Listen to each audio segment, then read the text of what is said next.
إدارة حضرموت عنتر كلموني بعد الفيديو اللي عملته عن مشكلتي في المطعم. هما مش بس كلموني، دول جم لغاية عندي من القاهرة لبورسعيد عشان يعتذروا عن اللي حصل، مع اني قلت لهم ان الموضوع خلاص انتهى وحصل خير. لكن استاذ رجب من إدارة المطعم صمم ان هو يجي بنفسه، ووضح لي ان اللي حصل سوء تفاهم، ان الراجل كان كمان مصمم يرجع لي الفلوس اللي دفعتها بالكامل. لكن انا رفضت طبعا اخد منه اي حاجة، حتى ال 500 جنيه اللي كان ليا فرق السعر رفضت ان انا اخدهم، لان كفاية مجيتهم لغاية عندي وكفايه احترامهم معايا. وتقريبا كل اداره المطعم اتواصلوا معايا لحل المشكله، وعلى راسهم الحاج عنتر بنفسه اللي كان في منتهى الذوق والاحترام.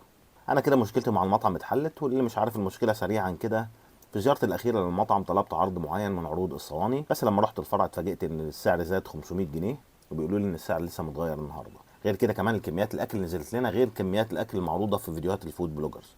انا في وقتها اشتكيت المسؤول عن صفحتهم في الفيسبوك، لكن للاسف الشخص ده ما اهتمش يحل المشكله في وقتها، وده اللي كبر الموضوع. عشان كده عملت فيديو ونزلته وقلت الموقف اللي حصل معايا ايه. زي ما قلت انا مشكلتي خلاص اتحلت مع المطعم، لان هم اتعاملوا معايا من امبارح اليوم كله من الصبح لغايه بالليل بيتواصلوا معايا بمنتهى الذوق والاحترام.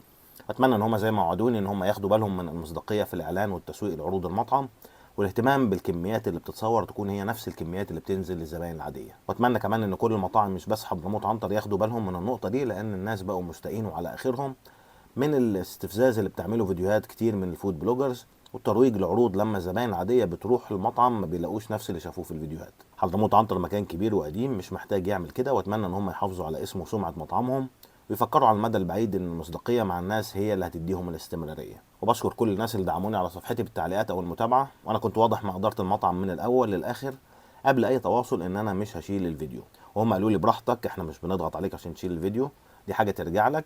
وكان همهم هو الاعتذار وحل المشكله.